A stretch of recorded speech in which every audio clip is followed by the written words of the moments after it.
I believe strongly that being involved in the community is what, inside your organizations and outside, is what creates thoughtful, empathetic, more successful leaders. So I think that's really important. And I think we've got a lot of great leaders coming up at Merchants Bonding Company. I also want to thank my team here. They're going to introduce themselves later.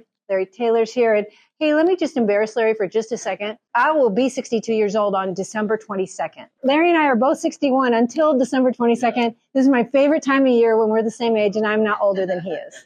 So I love that. So I wanted to embarrass Larry for just a second. So I am one of those record number of retirees that Catherine was talking about.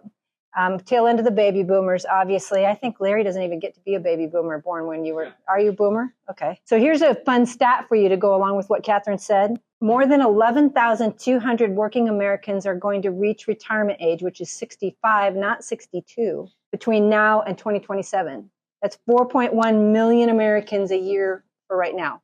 So here's my really big tip for you. You might want to write this one down. I'd invest in the travel industry. I think that that's where it's going to be.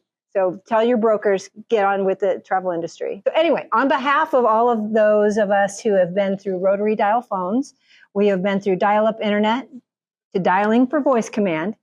I've reflected, tried to narrow down some lessons to 3 that I want to share with you today, and I hope they're 3 that you can take away with you. One of them is that you can change the world. Larry will recognize that one. Certainly change your own world with courage and to learn something new, including how to use the tools of the time. I think that's really important. To try, maybe fail, get up and try again. The second is creating connections with others and for others is the key. That is the key to success. It has been for me. Building those trusted relationships is how it works. I have learned that marketing and branding is absolutely everything that is not the actual work you're doing. It's your physical labor, your actual craft. That's the work you're doing, and everything else around it absolutely is marketing. And the way to get it right is to make it relevant and relatable to whoever the audience is. Make it about them, not you. That's what's going to make it work and make you successful. So those are the 3. It's about changing the world. It's about connections. And it's about all that communication. It's all marketing. Early lessons. My sister's not here today. She couldn't make it. And good thing, because she would be like, oh my God, I can't believe you used that picture. But that's my family. Yes, I was not born into a legacy of executives or business owners. My legacy started with my piggy bank. Can you tell which one's me? Humble beginnings. Dad's an electrician. I'm number 5 of 8 kids. I learned competitiveness and stealthy warfare at a very early age, as you can imagine. In addition to learning that competitiveness, I learned that things cost money, and if I wanted to go to college, I was going to have to do something to pay for it. I ended up being the first one to go. Anyway, resourcefulness and resilience come from scarcity, and money was scarce, and so in order to get into college, I was going to have to figure that out for myself. Now, give my sister some grace.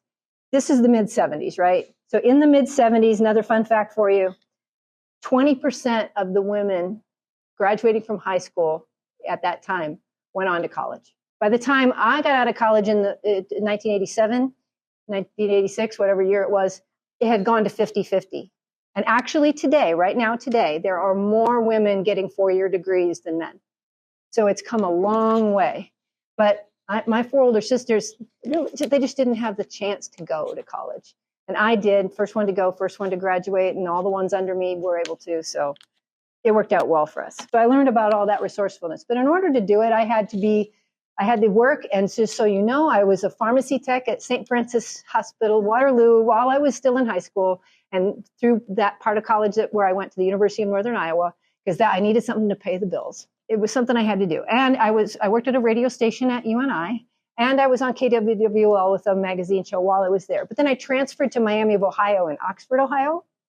And then I had to get some more jobs. So I went to work as a pharmacy tech at Kroger Pharmacy.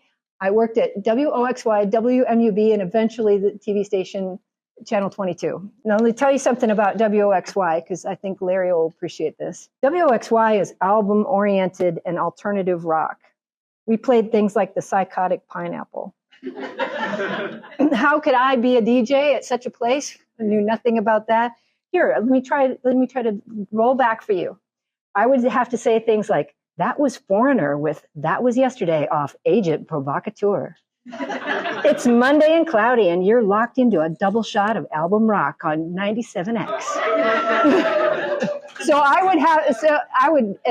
was doing overnights. I had to record. I recorded the news, jumped in my car, and went over to the NPR station from the beautiful campus of Miami University. This is WMUB, your source for news and local morning edition. And then I went to class. That's how it worked. That's what I had to do.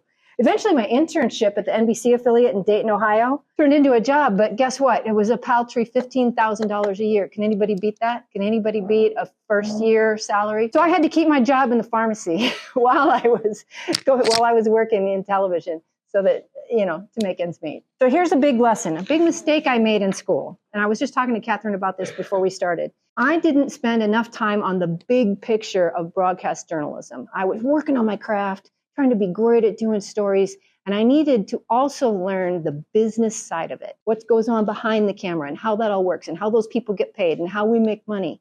And I believe that every single degree in college should have mandatory accounting, finance, and money management. It should all be part of it. I think that stuff should start in high school, because I think that you absolutely need that. I was lucky because all those people at all those jobs I had, they were my cheerleaders. They were helping me, and they were teaching me about business kind of on the side. So I actually had some of that to go into later career. So that was mistake one. How about this mistake right here? Big pig. Live showing a pig at the Iowa State Fair in the really big mom shorts. It's just tragic. It's just tragic. So anyway, while I have you all thinking about my fashion failures and thinking back to some of your own fashion failures, I'm sure, let me tell you about the whole message here. The whole message is that everything, how you look, how you present, that's all part of the marketing too. That's all part of what you're communicating. What do you want people to think, feel, and believe about you, your business, your product? It all starts with that first 3 to 5 seconds of visual presentation, and that's all you get. That's all you get before they're forming an opinion. And they'll form that opinion before they ever start listening to you and affording you any credibility or trust. It is how you answer the phone. It's the tone in your emails and the customer service that you had. It really makes a difference across the board. And again, it goes to what I was telling you before. It's all marketing.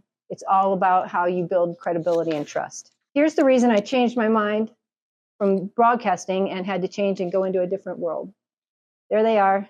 I got married, and it was a package deal. And this made me have to change my world drastically. I didn't change it super drastically at first, because what I did was I went and put my entrepreneur hat on. I went to management and said, let me have the mornings. It was a half an hour at the time. I said, I will take that mornings to 2 hours and bring in more revenue.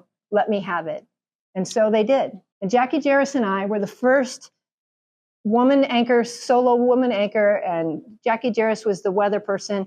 And we had a skeleton crew, and we built that. We built first to an hour, then to an hour and a half, and eventually to 2 hours, and eventually to enough crew so that you could have a reporter and have a traffic reporter. That's Sergeant Bill Judkins over there on the left. Have a traffic reporter, and even enough crew to have a studio guest, so that Chris Coleman, who was the city council person at the time, was our guest that day. So we were able to build that up and bring in more revenue.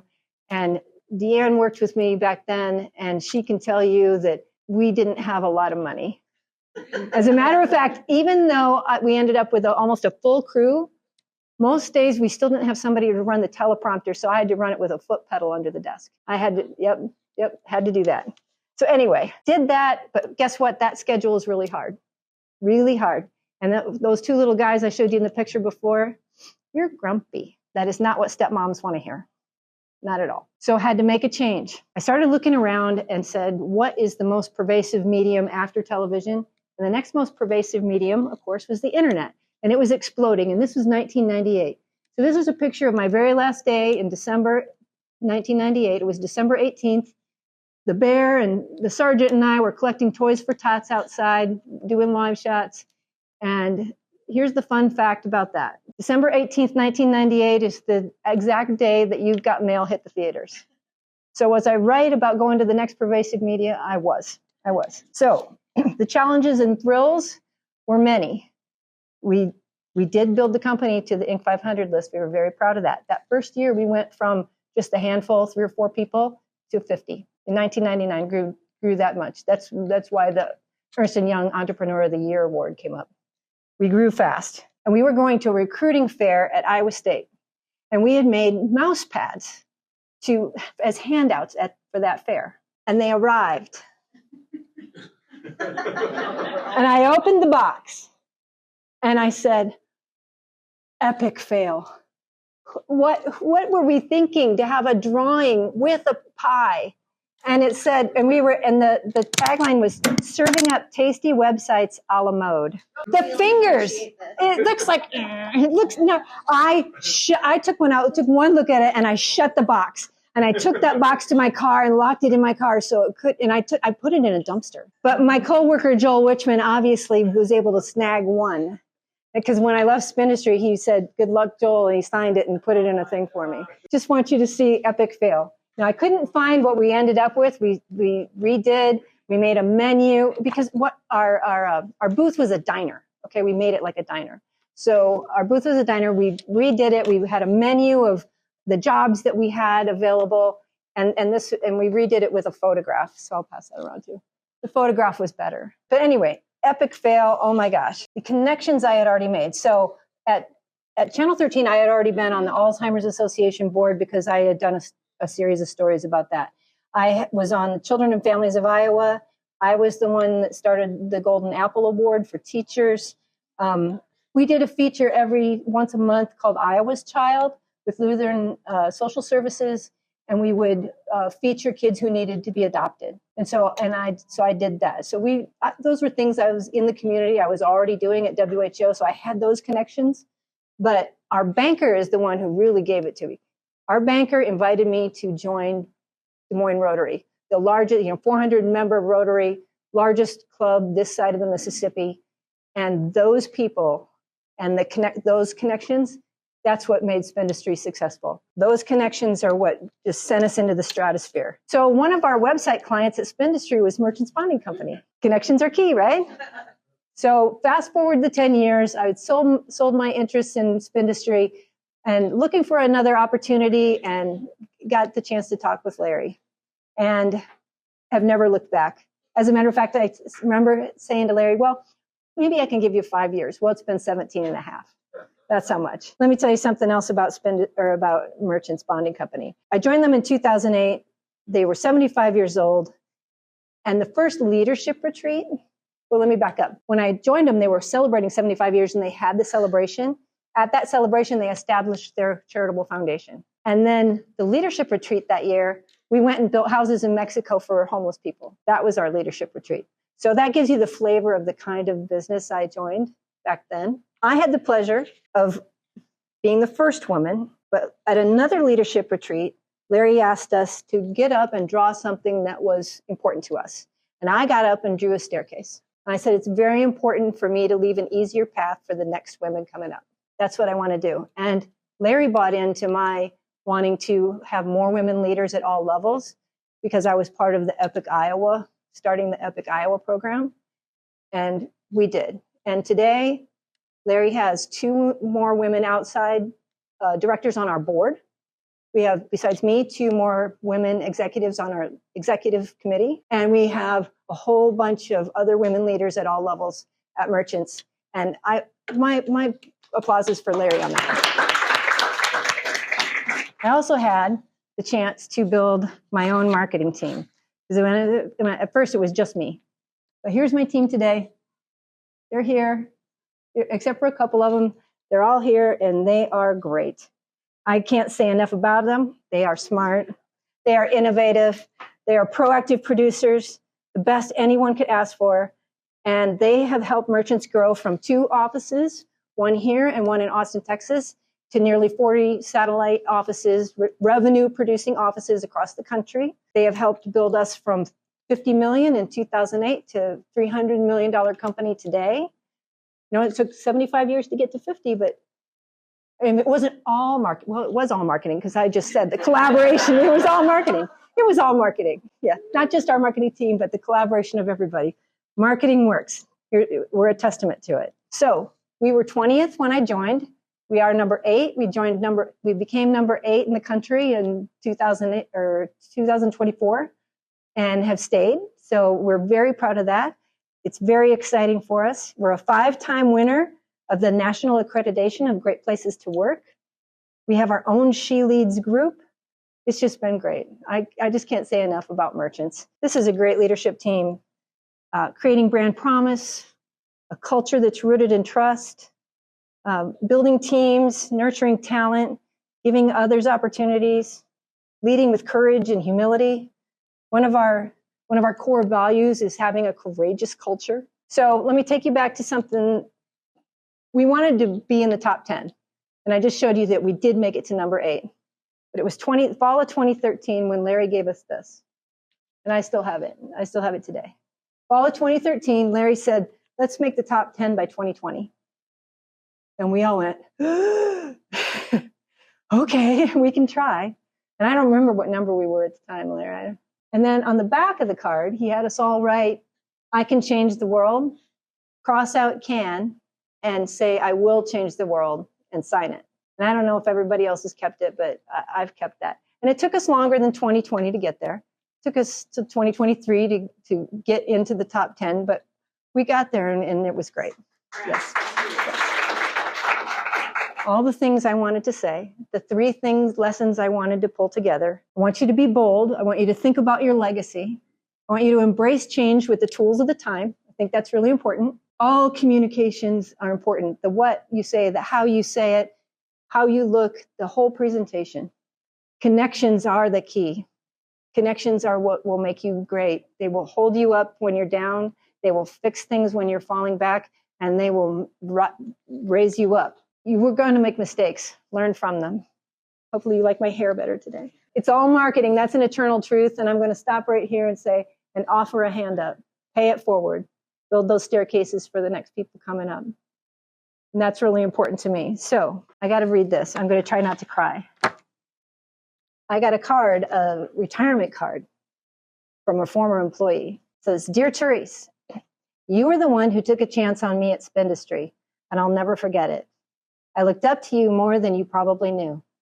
You showed me what it means to lead with heart, how to treat people, care for your team, and carry yourself with grace and strength.